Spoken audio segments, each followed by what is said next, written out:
everybody, tonight we are going to make some porcupine meatballs. When I was a kid, my nan used to make this for us all the time, but I'm going to take her recipe, add a little bit more flavor to it and jazz it up a little bit. So in here I have 2 pounds of ground beef. I'm going to add 1 egg, about half a cup of minute rice. Now make sure it's minute rice, because if you use long grain rice, it is not going to work. We're going to add some garlic, minced.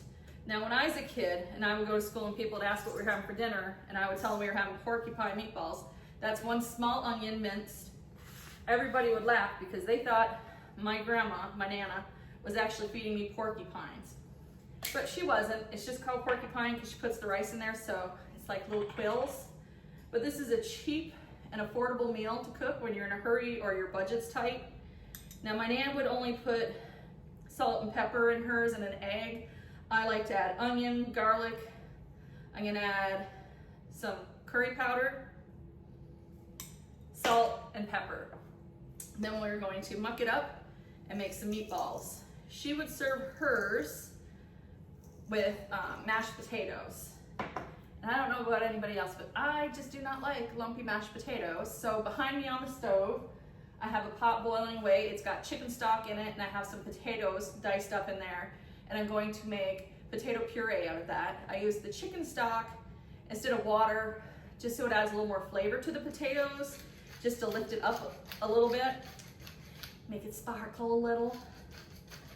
Now, once you have everything added, if you're freaked out about bare hands, just use some kitchen gloves. I'm only feeding my family, so I'm gonna go ahead and just muck this up with my bare hands. Okay, I've got this mixed up really well, and I'm gonna start making some meatballs out of it now. My Nana liked to make big old meatballs. You don't want them too small, because it is for dinner with potatoes. So about, what, a little bigger than a golf ball? I'm gonna mix these, and then I'm gonna pan fry them in a frying pan. And after they're browned, then I will add some sauce made with canned tomato soup that's been jazzed up a little bit. I know it's a simple dish and it doesn't sound like much, but I loved it as a kid. My children loved it when they were kids. As an adult, I still like to eat it occasionally. Like I said, I just jazz it up with a little more flavor, make it a little more palatable, so it's got some spice and flavor to it. Now, I'm not gonna bore you while I stand here rolling meatballs, so I will be right back. I got 20 meatballs. I'm gonna put them to the side before I start putting them in the skillet. And I'm gonna start on my sauce. Like I said, after you have the outside of them caramelized, you're gonna add sauce to them. Now my Nan would just dump a can of tomato soup straight on top of them, put a lid on it with a little bit of water in the pan, and let it go. Like I said, I like to add a little more flavor to it, so I'm gonna put 2 cans of tomato soup in here, pinch of salt, some curry so the flavors marry each other. My guys like things a little spicy, so I'm gonna add some chili flakes. Now, a funny story about when I made this one, my husband and I were dating. It's the black pepper. When we were young and dating, my Nan always had minute rice in the house. She never had long grain rice. So I went to make this for my husband, and I only had the long grain. Never having it before, I didn't know it cooked any differently. So I put the long grain in the meatballs, and when I served them to him, they were crunchy and hard, and it was absolutely horrible. But he was the sweetest thing and still tried to eat them. Early dating, right? That was the first and last time I put long grain rice in them. Now I'm adding a little beef bone broth just to add some more flavor instead of the water, and we're gonna add some Liam pairings to this as well. Put that in there. We're gonna mix this all up, and then I will see you at the stove in a minute. I'm gonna heat my pan, and I'm gonna add a little tallow to it. Now, for those who don't like tallow, you could probably use vegetable oil, because that's what my Nan would use when she made this. Like I said, I'm just trying to build layers of flavor so that even though it's an affordable meal, it will have lots of layers to it and be delicious. Now, while this fat's melting, I'm going to get one of my cake testers and test my potatoes. And they are done. So I'm going to shut them off, talk to my sweet husband, have him come step in, grab them and strain them for me while I start cooking off the meatballs.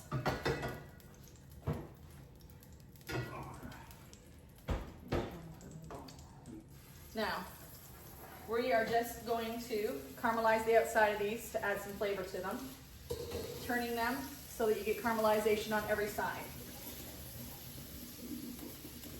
You want them back in the Now, pan? because we have so many of them, we're probably going to have to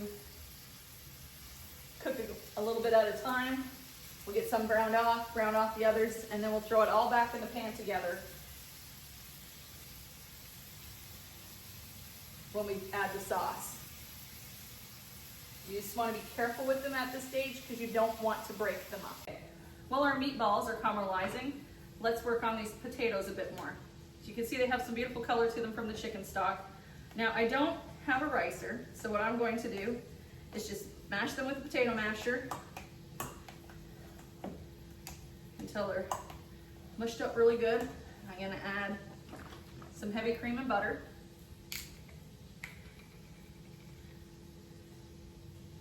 And I'm going to run it through a sieve to try and smooth it out some more.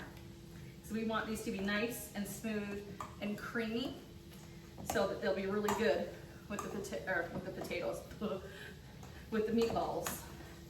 Because the gravy will go over these.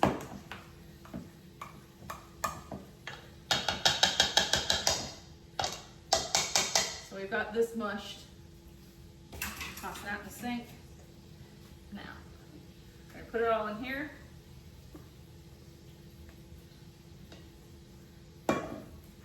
And we are just going to push it through. This takes a little bit, so I will be back in a moment. Okay, so we've got it pushed through. I'm just going to scrape the bottom of this. We don't want to waste any of that potato. Now we're going to work on making it nice and silky, since we have it lump free. We're going to salt it. Add some pepper. Now, if you want it to look pretty, you could just use white peppercorn, but right now I only have the black, so we're just going with what's in the house. We're going to add some more butter. We're just going to stir this until we get it to the consistency that we want it to be, so that it's nice and silky. As you can see, the meatballs are getting some good color to them. Now, when you go to roll them, if they stick to the pan, just give them a couple minutes longer, because once they caramelize, they'll let it loose to the pan. Don't try and force it off of the pan because you'll break the meatball apart. So just give it time, baby it, and eventually it will come loose and have some really nice color for you, which will add a nice depth of flavor. All of our meatballs are good and caramelized now. The pan's got some nice color in it. So we're going to put all the meatballs back in there, and we're going to add our sauce. Give it a good stir. Now once the sauce is in here, you're going to let this stew for like 20 minutes at a simmer to finish cooking all those meatballs off and to let all these flavors marry together. Like I said, it's an affordable dish. It's really good. You'll be surprised how much you like it.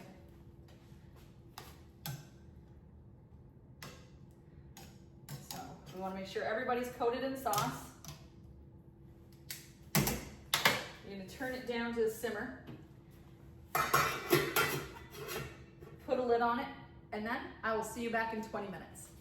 Okay, now we're going to plate everything. Our meatballs have stewed for the 20 minutes. We're going to put our potato puree on the plate. We're just going to twirl it around so it looks real pretty here. To that, we're gonna add some of our porcupine meatballs. We'll give him 3 to start with, see where he wants to go from there. Now remember, if you're enjoying my content, please like, subscribe, share with your friends, hit the little bell down there so you know when I post next. If you're watching this on something other than YouTube, the full recipe will be posted in the comment or the description for my YouTube channel. Now we're gonna add some of the gravy to this. Oh, that looks so good. Okay. Now we're gonna get Tommy in here so he can try this. All right. The moment I've been waiting for. Smells so good. Mmm. That is so good. That flavor is amazing. Delicious. Remember, budget food can still taste good. Quick recipes can have lots of depth of flavor. I'll see you all soon. Have a blessed day.